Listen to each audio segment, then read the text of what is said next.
सवाल ये नहीं है कि आप कितना कुछ जानते हैं। सवाल ये है कि आप कितना ज्यादा से ज्यादा बखूबी इंप्लीमेंट कर सकते हैं। इस वर्ष आपके योग कारक ग्रह शनिदेव द्वारा आपके जीवन में एक ऐसे समीकरण का निर्माण हो रहा है जिसे समझ लेने के बाद यकीन मानिए, इस साल आप अपनी बेस्ट परफॉर्मेंस दे पाएंगे एवं अपने वर्ष को और भी बेहतर ढंग से प्लान करते हुए अपने करियर में एक नई हाइट को छू पाएंगे। यह समीकरण आपके लिए इस साल का सक्सेस मंत्र साबित होगा। इसके अलावा और भी बहुत कुछ। नमस्कार, मैं हूं आचार्य प्रकाश दत्त और आप देख रहे हैं ज्योतिष ज्ञान शास्त्र। उम्मीद करता हूं कि महादेव की कृपा से आप सकुशल होंगे। कैसा रहेगा वर्ष 2025? पूरे साल का लेखा जोखा उपायों सहित इस श्रृंखला में आपका स्वागत है। आज की वीडियो है वृषभ राशि वालों के लिए। साल 2025 वृषभ राशि वालों के लिए पैसों के पॉइंट ऑफ व्यू से विशेष रहने वाला है। पूरा वर्ष आप प्रॉफिट ओरिएंटेड रहेंगे। इस वर्ष में आपका रुझान सिर्फ और सिर्फ इस बात की तरफ रहेगा कि कैसे ज्यादा से ज्यादा पैसा कमाया जाए। कामकाज में एक दिन की छुट्टी करने पर भी आपको ऐसा लगने लगेगा कि ना जाने कितना नुकसान हो गया हो। इसके अलावा इस वर्ष में आपकी बहुत सारी इच्छाओं की पूर्ति के साथ साथ कई अधूरे काम भी पूरे होने की प्रबल संभावना बन रही है। साल 2025 में आपके योग कारक ग्रह शनि समेत कई बड़े बड़े ग्रह राशि परिवर्तन करेंगे एवं आपस में कॉम्बिनेशन बनाएंगे। पूरे वर्ष के दौरान ग्रहों का राशि परिवर्तन एवं कॉम्बिनेशन किस प्रकार से आपके जीवन को प्रभावित करेगा, सारी बातें आपको सिलसिलेवार बताऊंगा। एक और बात, इस वीडियो में मैंने आपके योग कारक ग्रह शनिदेव की 2025 के ट्रांजिट के अकॉर्डिंग उनकी D9 एंड D10 चार्ट यानी नवमांश और दशमांश कुंडली में वर्क कर रही फोर्स का जिक्र भी किया है, ताकि आप उसके अनुसार अपनी लाइफ को एक साल के लिए प्लान कर सके। वीडियो का हर हिस्सा इंपॉर्टेंट है, सो बने रहिए मेरे साथ वीडियो के अंत तक, ताकि हो सके नव वर्ष का निर्माण एक शानदार तरीके से। सबसे पहले बात करते हैं आपकी राशि के स्वामी एवं सुख के कारक ग्रह शुक्र की। आपकी जन्म कुंडली के अनुसार शुक्र आपकी राशि के स्वामी हैं तथा साथ ही फर्स्ट एंड सिक्स्थ हाउस के लॉर्ड भी हैं। 27 जनवरी 2025 तक शुक्र आपके 10th हाउस में कुंभ राशि में शनिदेव के साथ युति बनाकर रहेंगे। 27 जनवरी तक आपके कामकाज की स्थिति सामान्य रहेगी, लेकिन एक पॉसिबिलिटी बन रही है कि नौकरी में कोई प्रमोशन वगैरह आपको मिल सकती है। 10th हाउस में शुक्र का 27 जनवरी तक transit career point of view से आपके लिए अच्छा रहेगा। ज्यों ही 28 जनवरी 2025 को शुक्र आपके 11th हाउस यानी लाभ स्थान में अपनी उच्च की राशि मीन में प्रवेश करेंगे, तो आप देख लेना कि आपका माइंडसेट ऐसा हो जाएगा कि आप अपनी आमदनी को बढ़ाने के लिए नए नए तरीकों के बारे में सोचना शुरू कर देंगे और निश्चित तौर पर इसमें आपको सफलता भी मिलेगी। आप चाहे नौकरी पेशा हैं या फिर बिजनेसमैन, आपकी आमदनी अवश्य बढ़ेगी। नौकरी पेशा लोगों को 10th हाउस में शुक्र का ट्रांजिट इंक्रीमेंट अवश्य दिलवाएगा। इसके अलावा प्रेम प्रसंगों में सफलता एवं मन की ख्वाहिशों का पूरा होना जैसे शुभ फल शुक्र के ट्रांजिट के दौरान आपको मिलते रहेंगे। शुक्र मीन राशि में 30 मई तक रहेंगे। 30 मई 2025 तक 4 महीने का समय कुल मिलाकर आपके लिए अच्छा जाएगा। आपकी फाइनेंशियल कंडीशन को इंप्रूव करने के पॉइंट ऑफ व्यू से यह समय आपके लिए वैल्यूएबल रहेगा। इस समय के दौरान आपका संपर्क कुछ ऐसे संपन्न वेल सेटल्ड लोगों से हो सकता है जो आपके काफी काम आएंगे। मैरिज के पॉइंट ऑफ व्यू से भी शुक्र का 11th हाउस में ट्रांजिट काफी अच्छा जाएगा। 11th हाउस में शुक्र के ट्रांजिट के दौरान अमूमन रिश्ता संपन्न घराने से ही आता है। इसके अलावा यदि वैवाहिक जीवन या लव लाइफ में कोई कलह क्लेश चल रहा है, तो इन 4 महीनों में कोशिश करने पर मैटर सॉल्व हो सकता है। शुक्र क्योंकि आपकी कुंडली के अनुसार 6th हाउस के भी लॉर्ड हैं, इसलिए 11th हाउस में उनका गोचर आपको कंपटीशन एग्जाम में सफलता, शत्रुओं पर विजय, कोर्ट कचहरी इत्यादि में जीत भी दिलवाता जाएगा। विशेष करके यदि जज फीमेल हो तब, क्योंकि शुक्र एक स्त्री ग्रह है। इसके अलावा यदि आप किसी को प्रपोज करना चाहते हैं तो ये 4 महीने का समय आपके लिए काफी फेवरेबल रहेगा। कुल मिलाकर 28 जनवरी ऑनवर्ड 30 मई तक 4 महीने आपके लिए बेहतरीन जाने वाले हैं। बस एक प्रिकॉशंस लीजिएगा, स्वार्थी होने से बचिए एवं परोपकारी रहिए, ताकि शुक्र 11th हाउस में ट्रांजिट के दौरान अपनी चमक बरकरार रखे और शुभ फल करता जाए। शुक्र के फलों को और भी शुभ करने के लिए इन 4 महीनों में शिवलिंग पर शुक्रवार के दिन सफेद फूल अर्पित करें। अब बात करते हैं कर्म फलदाता शनिदेव की।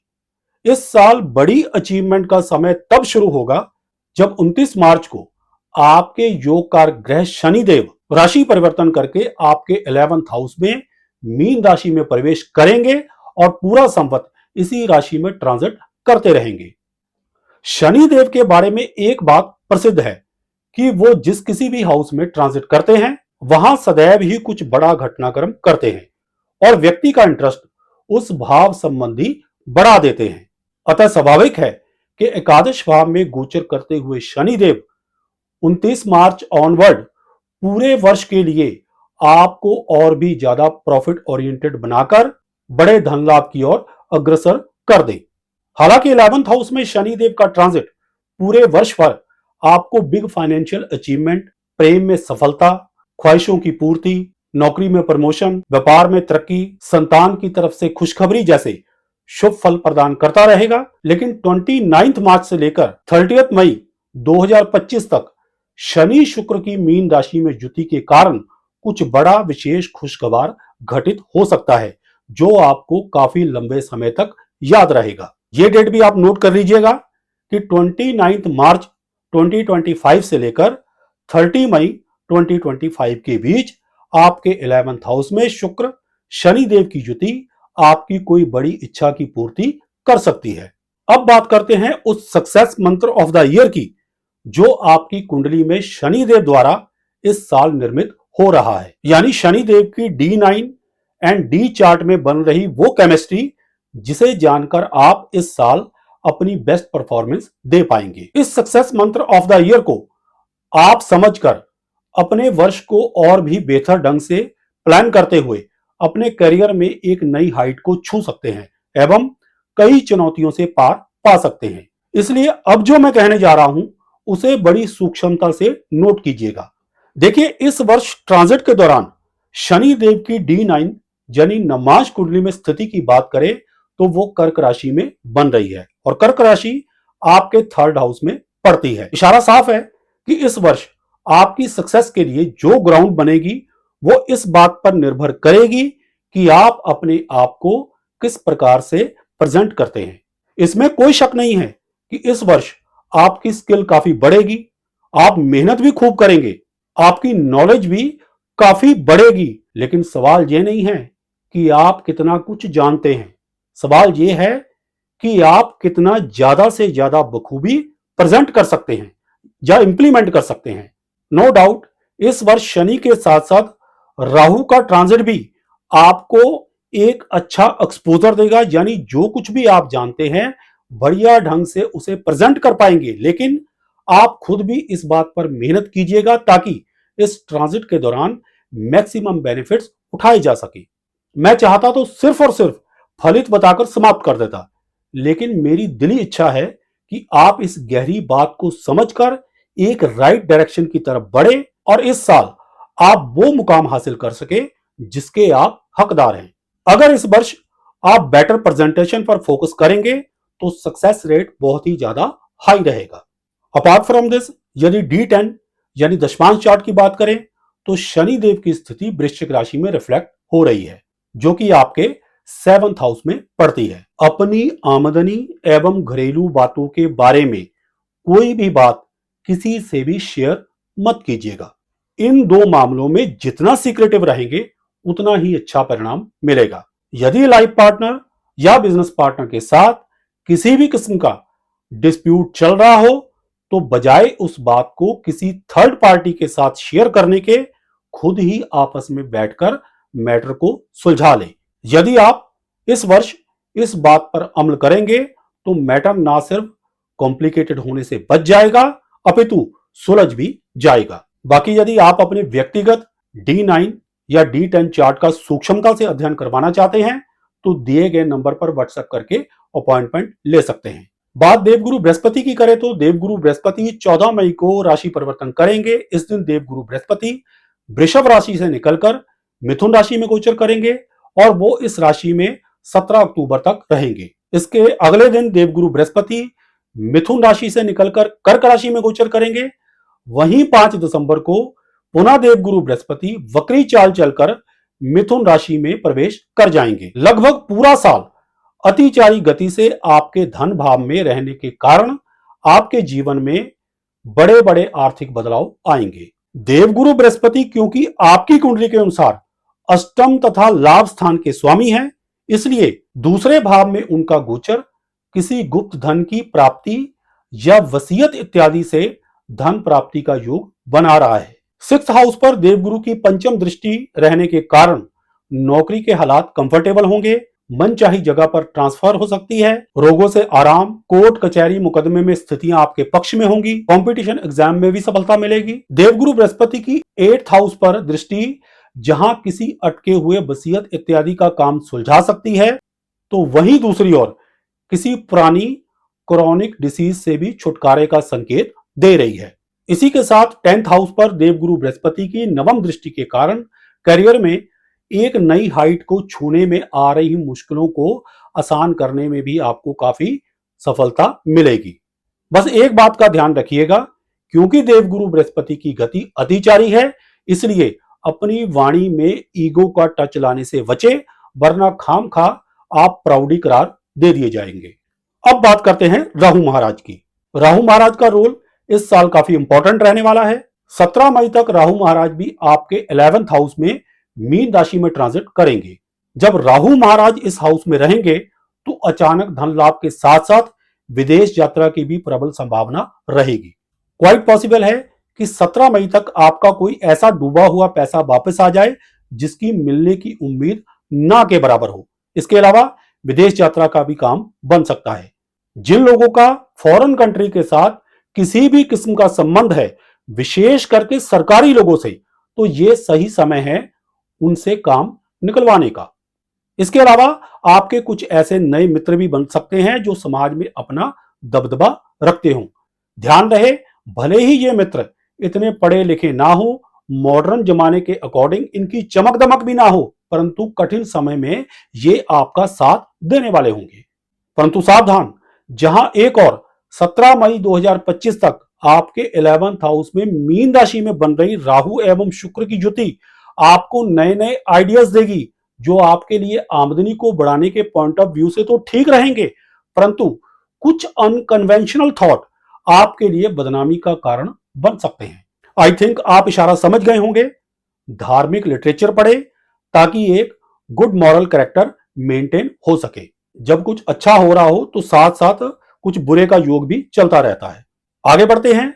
जो ही 18 मई 2025 को राहु महाराज आपके 11th हाउस को छोड़कर 10th हाउस में कुंभ राशि में प्रवेश करेंगे, आपके करियर में चेंजेस आनी स्टार्ट हो जाएंगी।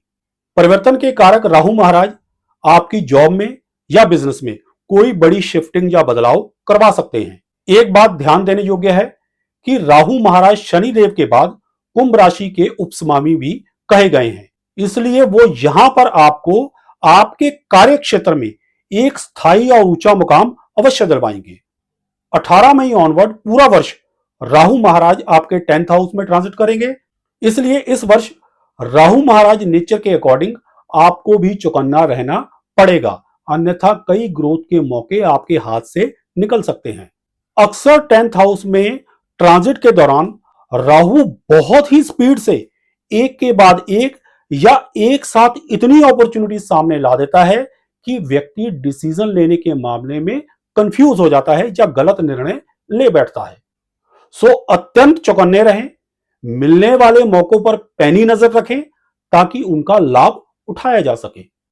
अब यहां पर मैं आपको एक बहुत ही उम्दा किस्म का मंत्र बताता हूं जो आपकी चित्त की एकाग्रता बढ़ा देगा, जिससे आपका माइंड तो शार्प होगा ही, साथ साथ आप सिचुएशन को समझकर सही मौकों का लाभ भी उठा पाएंगे। वो दिव्य मंत्र है शिवोहम। इस मंत्र का हर रोज 5 मिनट से लेकर आधे घंटे तक शांत चित्त से धीरे धीरे बगैर किसी हड़बड़ाहट से जप करें। टाइम के लिए आप घड़ी का अलार्म लगा सकते हैं। माला वगैरह का प्रयोग मत करें, वरना आपका माइंड डिस्ट्रैक्ट होगा। जहां तक केतु महाराज का संबंध है, तो वो 18 मई को आपका 5th हाउस छोड़कर 4th हाउस में प्रवेश कर जाएंगे और पूरा वर्ष इसी राशि में ट्रांजिट करेंगे। इस चेंजेस के साथ ही आपके लव मैटर में जो कुछ थोड़ी बहुत प्रॉब्लम्स आ रही थी, वो समाप्त होनी शुरू हो जाएंगी। आपको संतान की तरफ से भी रिलीफ मिलेगी, अर्थात यदि उनको कोई कष्ट आ रहा था तो वो दूर होगा।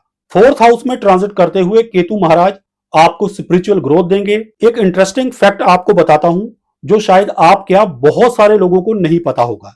एक्चुअली यदि 4th हाउस में केतु के ट्रांजिट के दौरान व्यक्ति धार्मिक प्रवृत्ति का रहता है, आई मीन सही मायनों में पूजा पाठ जप तप ध्यान इत्यादि करता है, तो उसको लग्जरी कंफर्ट धन की प्राप्ति वाहन सुख इत्यादि मिलने शुरू हो जाते हैं। 4th हाउस में केतु का ट्रांजिट आपकी इमेज आसपास के लोगों के बीच अच्छी क्रिएट करेगा। इसके अलावा पति पत्नी के बीच प्यार को भी ये बढ़ाने वाला होता है, परंतु फिर भी अपने क्रोध पर नियंत्रण रखें। थोड़ा बहुत ये स्वभाव में चिड़चिड़ापन ला देता है। इसके अलावा यदि आपकी मदर की हेल्थ खराब रहे या उनको कोई प्रॉब्लम आए, तो उसे इग्नोर मत कीजिए। जहां तक उपाय की बात है, तो एक बहुत ही बढ़िया आपको उपाय बताता हूं।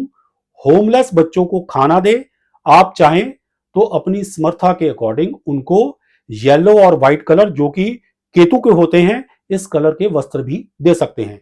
ऐसा करने से केतु के दुष्फलों में कमी एवं शुभ फलों में वृद्धि हो जाएगी। अब एक सावधानी, इस पूरे साल में 2 समय ऐसे भी आएंगे जब आपके द्वारा किए जाने वाले एफर्ट्स गलत डायरेक्शन में जाकर नुकसान का कारण बन सकते हैं। एक्चुअली इस दौरान आपकी कुंडली के प्रबल मार्केश मंगल अपनी नीच की राशि कर्क में आपके 3rd हाउस में ट्रांजिट करेंगे। पहला टाइम पीरियड 20 जनवरी 2025 तक का है और दूसरा 2 अप्रैल 2025 से लेकर 5 जून 2025 तक का। इसे कृपया नोट कर लीजिए।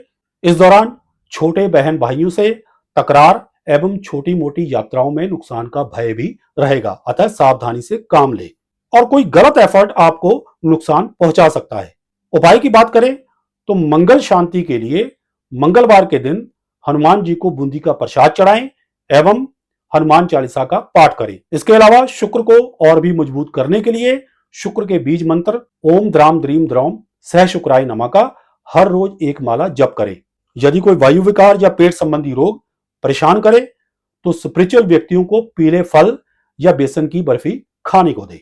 Last but not the least, ध्यान रहे वृषभ राशि वाले खाने पीने में लिक्विड वस्तुएं जैसे जूस कोल्ड ड्रिंक वगैरह का भूल कर भी दान मत करें, वरना धन की कमी हो जाएगी। देखिए, मैंने पूरी ट्रांसपेरेंसी से इस साल का भविष्यफल आपको बताया है।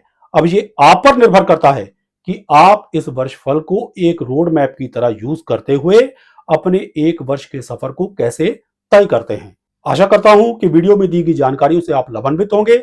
अगर आपको हमारी ये वीडियो पसंद आई हो तो इसे लाइक करें, शेयर करें, हमारे चैनल को सब्सक्राइब करें और साथ में बेल आइकन को दबा दें, ताकि हमारी हर नई वीडियो की नोटिफिकेशन आप तक सबसे पहले पहुंचे।